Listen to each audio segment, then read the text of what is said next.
Hello students. हम लोग walrus सामान्य संतुलन पढ़ रहे थे और मैं आई होप कि आप लोगों को ये अच्छा लग रहा होगा और समझ में आ रहा होगा। तो हम लोगों ने अभी तक देखा था कि वॉलरस सामान्य संतुलन जो अर्थव्यवस्था के दो क्षेत्र हैं, कंजम्पशन और प्रोडक्शन के संबंध में, इनमें इक्विलिब्रियम की बात करते हैं और उसके माध्यम से समान संतुलन की बात करते हैं। तो कल हमने कंजम्पशन सेक्टर में जनरल इक्विलिब्रियम के संबंध में देखा था कि किस तरह से कंजम्पशन में, या जिसे हम उपभोग या विनिमय में कहते हैं, सामान्य संतुलन होगा। और इसमें हमने देखा था कि किस प्रकार से जो एड्वर्ड बाउले बॉक्स के द्वारा हम लोगों ने देखा था कि कैसे जो है दो जो थे, हमने एग्जाम्पल भी लिया था। यहाँ पे आकाश का एग्जाम्पल लिया था और यहाँ रवि का एग्जाम्पल लिया था और देखा था कि ये इनके इंडिफरेंस कर्व हैं और हमने देखा था कि ये रवि के इंडिफरेंस कर्व हैं और किस प्रकार से इसमें समान संतुलन होगा। और फिर हम लोगों ने ये देखा था कि हमने एक यहाँ पे एक नया वेरिएबल जो प्राइस हमने लिया था। प्राइस जो है लाइन, इस तरीके से हमने कहा था, जो कि बजट लाइन है, इसका स्लोप जो बजट लाइन के हैं। और हमने देखा था कि इस प्रकार से ये सारे जो पॉइंट होते हैं, ये सारे पॉइंट एफिशिएंट पॉइंट होते हैं, ये सारे एफिशिएंट पॉइंट होते हैं। तो हमने पहले देखा था कि किस प्रकार से ये जो एक पॉइंट था यहाँ पे पहले हो रहा था, ये के जो पॉइंट है ये इनएफिशिएंट पॉइंट था। और उस इनएफिशिएंट पॉइंट को हम देख रहे थे कि जब हमने ये प्राइस लाइन को यहाँ पे इंट्रोड्यूस किया था, जो कि कम्पिटिटिव मार्केट में, जो बाजार के अंदर जो है, जो दोनों वस्तुएं हैं, एक्स और वाई जो वस्तुएं हैं, एक्स और वाई वस्तुएं हैं, उनका जो मूल्य है, उनके रेशियो को, उनके अनुपात को प्रकट करती है। तो जब ये हम कम्पिटिटिव मार्केट में आ जाते हैं तो फिर जो मूवमेंट होगा, ये जो के पॉइंट से, जो के पहले इनका एलोकेशन था, वो अलोंग द प्राइस लाइन ही होगा। और यहाँ पे आके ये जो एक पॉइंट था हमने देखा था, इस पॉइंट को हमने माना कि ई पॉइंट है। यहाँ पे जो है संतुलन की स्थिति में दोनों के बीच में होगा, जिसमें कि दो यहाँ पे इस पॉइंट पे हमने देखा था कि जो मार्जिनल रेट ऑफ सब्स्टिट्यूशन है एक्स वाई आकाश के लिए, और वो जो बराबर है marginal rate of substitution X Y जो है रवि के लिए, और ये जो बराबर है ये यहाँ पे जो price of X divided by price of Y, इसके बाद ये तो जो मूवमेंट जो होगा वो अब मूवमेंट यहाँ से अब इस तरफ नहीं होगा। जब हमने एक इसमें हमने नया वेरिएबल, एक प्राइस को हमने एक नया वेरिएबल जोड़ा है या प्राइस लाइन बना के, जो कि इसका जो स्लोप बता रहा है कि जो है जो ये इनके प्राइस के रेशियो के, एक्स और वाई कमोडिटी का जो रेशियो है प्राइस का, उसको बता रहा है। तो जो मूवमेंट अब होगा के से ई की तरफ ही मूवमेंट अब होगा। ये मूवमेंट के से इधर नहीं होगा, ये मूवमेंट के से इधर नहीं होगा। तो ये ही इक्विलिब्रियम पॉइंट कंजम्पशन के लिए होगा। इसी बात को अब हम प्रोडक्शन के संबंध में, उत्पादन के संबंध में हम देखेंगे। तो सेम इसी चीज़ को हम रेप्लिकेट करेंगे प्रोडक्शन के लिए। तो जैसे हमने देखा था कि जो है प्रोडक्शन में हम लोगों ने पढ़ा था कि यहाँ पे हम दो व्यक्ति लिए हैं, आकाश और रवि, तो हम यहाँ पे दो फर्म ले लेंगे, दो हमारी फर्म हो जाएंगी। ये दो फर्म है, दो हमने फर्म ले लिया, ये फर्म ए फर्म है, ये फर्म बी फर्म है। और फिर जो हम इनके लिए, जहाँ पे जैसे इंडिफरेंस कर्व था, तो इनके लिए हम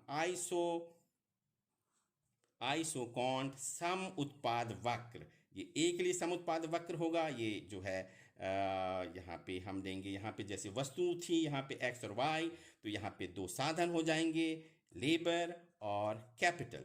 और इसके माध्यम से ये बी के बहुत सारे आइसोकॉन्ट कर्व होंगे, और ये भी ये लेबर और कैपिटल के कॉम्बिनेशन से हम जो है वस्तु का उत्पादन करते हैं। और उसके बाद हमने देखा था कि ये इनका किस प्रकार से ए फर्म के लिए इसका आइसो कॉस्ट लाइन होगा, और ये जो पॉइंट है, इस पॉइंट पे जो ए फर्म इस पॉइंट पे इक्विलिब्रियम में होगी, और ये जो बी जो फर्म है वो इस पॉइंट पे इक्विलिब्रियम पे होगी, जहाँ पर कि ये इनका जो आइसो कॉस्ट लाइन है इनकी, वो इनके देखेंगे कि यहाँ पे जैसे हमने देखा था कि marginal rate of substitution X Y देखा था, तो हम उत्पादन के संबंध में देखते हैं कि marginal rate of technical substitution हम कहते हैं, ये उत्पादन में हमने पढ़ा है कि marginal rate of technical substitution for labour and capital for ये जो फर्म है हमारी बी फर्म के लिए क्या है, और ये बराबर जो होनी चाहिए यहाँ पर हमने देखा था कि प्राइस ऑफ एक्स और प्राइस ऑफ वाई के बराबर हमने देखा था प्राइस ऑफ वाई प्राइस। तो यहाँ पर जो प्राइस है, जो फैक्टर ऑफ प्रोडक्शन है, उनकी जो प्राइसिंग है, तो लेबर का जो है वो है वेजेस और कैपिटल का जो फैक्टर प्राइसिंग है उसके लिए है पूंजी पर हम देते हैं इंटरेस्ट। तो ये marginal rate of technical substitution labour capital equal to wage और जो है इंटरेस्ट रेट, इसके जो अनुपात है और इनका अनुपात बराबर होना चाहिए। मतलब दोनों का स्लोप इस पॉइंट पे, ये जो पॉइंट आप इसे कोई भी कह सकते हैं कि जो है एन पॉइंट है, एन पॉइंट पे बराबर होना चाहिए। उसी प्रकार से फॉर्म ए इसके लिए आप देखते हैं कि ये भी जो पॉइंट है एन के पॉइंट है, इस पॉइंट पे भी आप देखते हैं कि marginal rate of technical substitution labour capital is equal to ये जो लेबर और इसके लिए जो फैक्टर प्राइसिंग है वेज रेट और जो है इंटरेस्ट। ये हमने जो कंजम्पशन सेक्टर के लिए हमने देखा था वो हम अब प्रोडक्शन सेक्टर के लिए देख रहे हैं। तो अब इन दोनों को हमको इक्विलिब्रियम में करना होगा और फिर इन दोनों को हम फिर से ये जो है एजवर्थ बॉक्स के माध्यम से इसको फिर हम सेम जैसा हमने यहाँ किया है यहाँ पर भी हम एजवर्थ बॉक्स के माध्यम से इसे बता सकते हैं। ये फर्म जो है आपकी जो है बी फर्म है, ये आपकी ए फर्म है, यहाँ पर आपका जो है लेबर है, यहाँ पे आपकी कैपिटल है, इससे वस्तुओं का उत्पादन करना है। और ये ए फर्म के ये आइसोकॉन्ट ये कर्व हैं ए के लिए, और इस प्रकार से ये बी के लिए ये आइसोकॉस्ट, ये इनके आइसोकॉन्ट जिसे हम सम उत्पाद वक्र कहते हैं, ये हैं। तो इस प्रकार से हम देखते हैं कि यदि ये सभी जो बिंदु हैं, ये सभी बिंदु जो हैं ये आपके कॉन्ट्रैक्ट कर्व, ये सारे बिंदु जो हैं एफिशिएंट बिंदु हैं।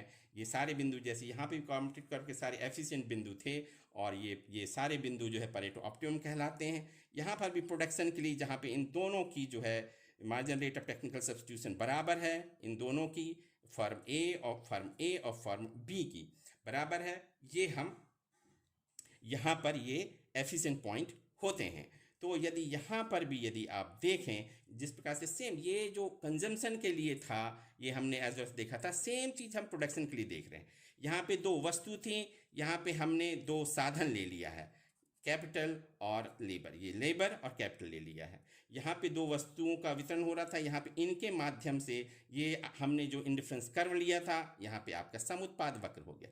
तो अब यहाँ पर भी मान लीजिए ये जो कोई पॉइंट है, यदि के कोई पॉइंट है, ये इनएफिशिएंट पॉइंट है, क्योंकि यहाँ पर ये दोनों जो आइसोकॉन्ट कर्व हैं ए और बी के, यहाँ पर इनकी जो marginal rate of technical substitution है लेबर कैपिटल, ये बराबर नहीं है जो ए के लिए, और ये marginal rate of technical substitution जो बी फर्म जो उत्पादन कर रही है, ये दोनों की यहाँ पे के पॉइंट पे एट पॉइंट के पॉइंट पे ये दोनों बराबर नहीं है। तो इनके बीच में जो पुनर्वितरण होगा, तो यहाँ पर भी हमने जैसे ये एक जो देखी थी प्राइस लाइन देखी थी, जिसको हम कहते हैं कि सेम जो है बजट लाइन के जैसे, तो यहाँ पर भी ये जो एक लाइन होगी जिसे आप प्रोडक्शन के संबंध में कहते हैं आइसोकॉस्ट लाइन या उनकी लागत जो रेखा कहते हैं।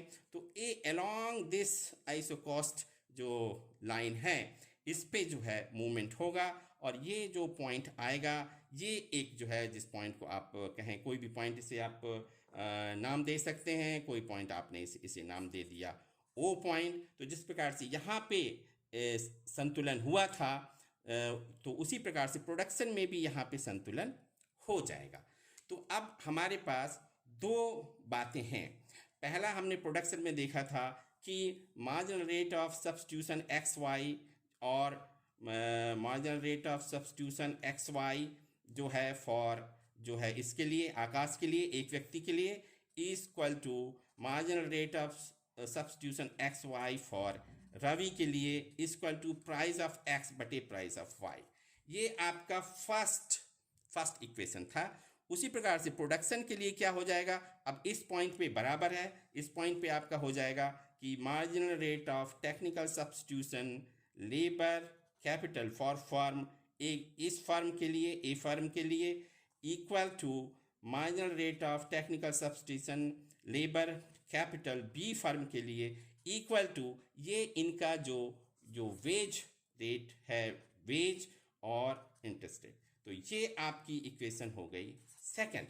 तो इस प्रकार से अब हमने देखा कि उपभोग में भी हम सामान्य संतुलन देख रहे हैं कि दो व्यक्तियों के बीच, यहाँ दो व्यक्तियों के बारे में इनका मॉडल जो था वो 2/2 का मॉडल था कि दो के लिए हम ले रहे हैं, परंतु सामान्य संतुलन का मतलब है कि जितने भी उपभोक्ता हैं वो सारे यहाँ पर संतुलन में हैं, उनको मैक्सिमम जो है यूटिलिटी उनको मिल रही है। उसी प्रकार से यहाँ पे जितने प्रोड्यूसर हैं, जितने उत्पादक हैं, वो भी संतुलन में है इस पॉइंट पे, वो पॉइंट पे, क्योंकि उनकी जो है लागत, जो उत्पादन की लागत है वो न्यूनतम आ रही है दो वस्तुओं को उत्पादन करने के लिए। तो इस प्रकार से यदि यहाँ पे ए फर्म मान लीजिए एक्स वस्तु को उत्पादन कर रही है, बी फर्म वाई वस्तु को उत्पादन कर रही है, तो ये दोनों वस्तुओं के उत्पादन में जो है इस प्रकार से साधनों का प्रयोग हो रहा है।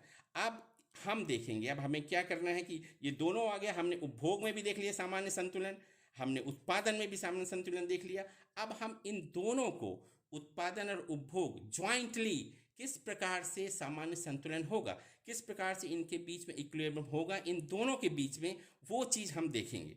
तो अब आप देखें यहाँ पर कि ये जो कॉन्ट्रैक्ट कर्व है, इसके माध्यम से आप जो है आप जो है प्रोडक्शन पॉसिबिलिटी कर्व, इसी के पॉइंट को लेकर, इसके पॉइंट को लेकर आप जो है प्रोडक्शन पॉसिबिलिटी कर्व बनाते हैं। तो ये आपका बन गया प्रोडक्शन पॉसिबिलिटी कर्व। आपने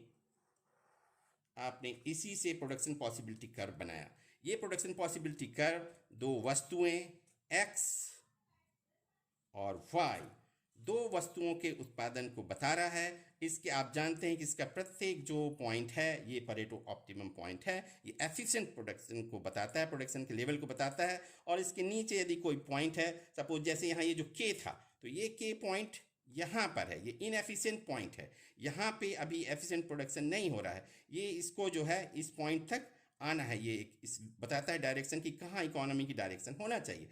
तो ये आपका एक प्रोडक्शन पॉसिबिलिटी फ्रंटियर है, प्रोडक्शन पॉसिबिलिटी फ्रंटियर। तो प्रोडक्शन पॉसिबिलिटी फ्रंटियर के साथ हम देखेंगे कि हम इसी से इसको बनाया है। और यदि इसका एक पॉइंट यदि आप देखें कि यहाँ पर आप देखते हैं कि ये जो x है, ये ए फर्म जो है x कमोडिटी का उत्पादन कर रही है। तो यदि आप यहाँ से जितना यहाँ से दूर जा रहे हैं, यदि यहाँ पे आ गए, इसका मतलब है इस पॉइंट पर x का ही उत्पादन हो रहा है और y का उत्पादन नहीं हो रहा है, क्योंकि इसके बढ़ता हुआ ये दिखा रहा है। तो यहाँ पर सिर्फ x का प्रोडक्शन हो रहा है। तो यहाँ पे ये जो पॉइंट है, ये जो पॉइंट यदि आप इसको कहें कि जो आपका D पॉइंट है, ये D पॉइंट, यहाँ पे जो पॉइंट है प्रोडक्शन पॉसिबिलिटी में, ये पॉइंट है D, ठीक है। और इस प्रकार से यदि आप देखें ये B फर्म के लिए जब इधर से इधर आती है तो यहाँ पे आ रही है इस पॉइंट पे, मतलब ये है कि Y का प्रोडक्शन बढ़ रहा है। तो यहाँ पे Y का प्रोडक्शन हो रहा है पूरा और X का प्रोडक्शन है 0। तो ये जो पॉइंट है, इस पॉइंट को जैसे आपने D देखा, तो यदि हम इसे F पॉइंट कहें, तो ये जो पॉइंट है, ये पॉइंट है F।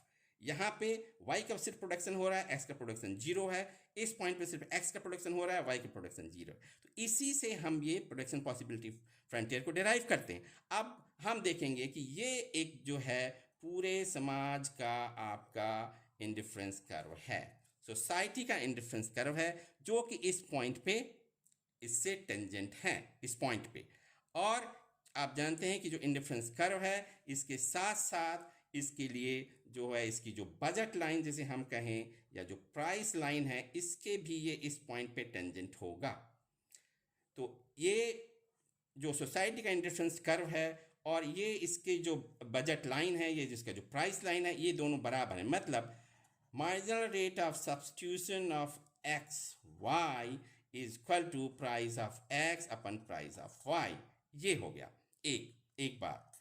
दूसरा, ये जो आपका प्रोडक्शन पॉसिबिलिटी फ्रंटियर है, प्रोडक्शन पॉसिबिलिटी फ्रंटियर ये बताता है कि इसके साथ साथ ये बताता है इसमें कि एक वस्तु का यदि हम x वस्तु का उत्पादन कर रहे हैं, एक इकाई x वस्तु का उत्पादन करने के लिए y की हम कितनी इकाइयों को त्याग करते हैं, तो ये दिखाता है कि मार्जिनल रेट ऑफ ट्रांसफॉर्मेशन को दिखाता है। इसका जो स्लोप है, इसका slope marginal rate of transformation को दिखाता है। और साथ ही साथ ये भी बताता है ये कि एक इकाई x की उत्पादन करने के लिए इसकी कितनी इकाइयों का त्याग करना है। तो इस प्रकार से ये मार्जिनल रेट ऑफ ट्रांसफॉर्मेशन बताता है कि इसकी जो अपॉर्चुनिटी कॉस्ट क्या है, एक इकाई को उत्पादन करने के लिए इसकी अपॉर्चुनिटी कॉस्ट क्या होगी। तो इसका मतलब ये है कि मार्जिनल रेट ऑफ जो ट्रांसफॉर्मेशन है, इसका जो स्लोप है, ये साथ ही साथ ये भी बता रहा है marginal cost of x equal to marginal cost of y। इस रेशियो को भी लागत, यानी कितना लागत में जो है एक की इकाई उत्पादन करने पे दूसरे पे लागत में क्या अंतर आएगा, तो इस चीज को भी ये बताता है मार्जिनल। तो ये जो कर्व है, प्रोडक्शन पॉसिबिलिटी कर्व है, ये मार्जिनल ट्रांसफॉर्मेशन जो कर्व है, ये MCX marginal cost of x और मार्जिनल कॉस्ट ऑफ y, इस रेशियो को भी दिखाता है। अब आप जानते हैं कि जो आपका मार्जिनल रेट ऑफ सब्स्टिट्यूशन इस पॉइंट पे, ये पॉइंट E पॉइंट है, तो इस E पॉइंट पे आप देखें क्या है, E पॉइंट पे क्या क्या चीज है कि marginal rate of substitution XY की बराबर है प्राइस X और प्राइस Y के बराबर है, ये हो गया। फिर आपने देखा प्रोडक्शन के लिए यहाँ पे यही चीज आपकी मार्जिनल रेट ऑफ ट्रांसफॉर्मेशन भी है, और मार्जिनल रेट ऑफ ट्रांसफॉर्मेशन बराबर है मार्जिनल कॉस्ट ऑफ x और marginal cost of y, marginal cost of y।